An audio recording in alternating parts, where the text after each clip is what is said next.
Antaki radıyallahu anh aytып атат, эгер кимде-ким ықыласты өзүнүн мына кылып аткан амалынын, кылган ишин сырткы келбетинде, сырткы кейпинде, şu кылган ишинин элге көрүнө турган сырткы амалдарына ықыласты талап кылып, ошондой ықыласты көрсөткүзү келсе дейт. Жүрөгү менен адамдардын аңдып, карап турса дейт. Анда бул бир болбогон нерсени максат кылган адам экен дейт.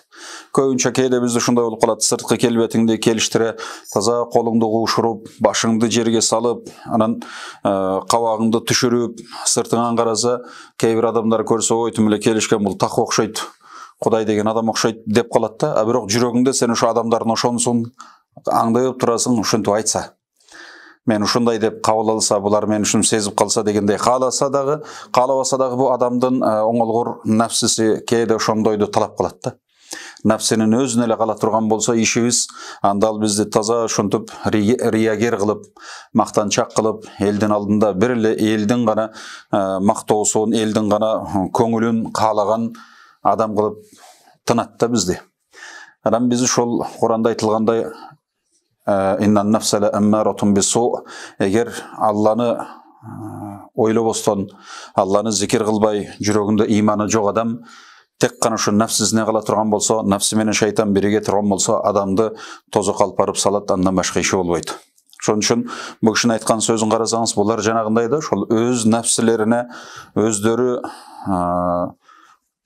күрөшүп, нафсилери менен күрөшүп, нафсисине көзөмөлдөп, көз салып, нафсисин аңдып, каерден бул мени жаман жакка тартып кетпесин, Алланын каалаганын кылайын деп, шарияттын баш этегине чейин биздин устазыбыз Молда Шакир рахматулла алейх ушинтип айтат эле, бу шарияттын кыпындай дагы буйруктары болсо, адамдын нафсисине каршы болот деп. Эгер сиз нафсиңизди тарбиялайм десеңиз, анда ошол шариятты кыпындай нерсесинен баштап, шариятта ушундай экен.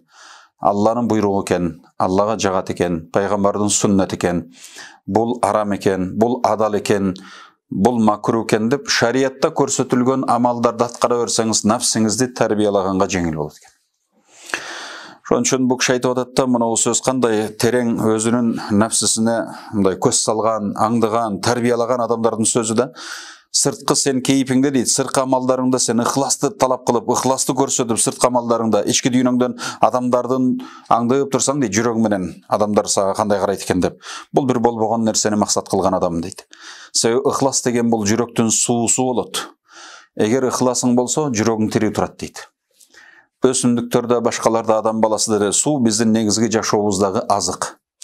Ушу суусуз адам деле, айбан деле, өсүмдүк деле өлүп кала тургандай, эгер сиздин жүрөгүңүздүн ыхласы болгон суу жок болсо, сиздин жүрөгүңүздүн суусу бул ыхлас. Ушу ыхлас жок болсо, анда адамдын жүрөгү өлөт экен.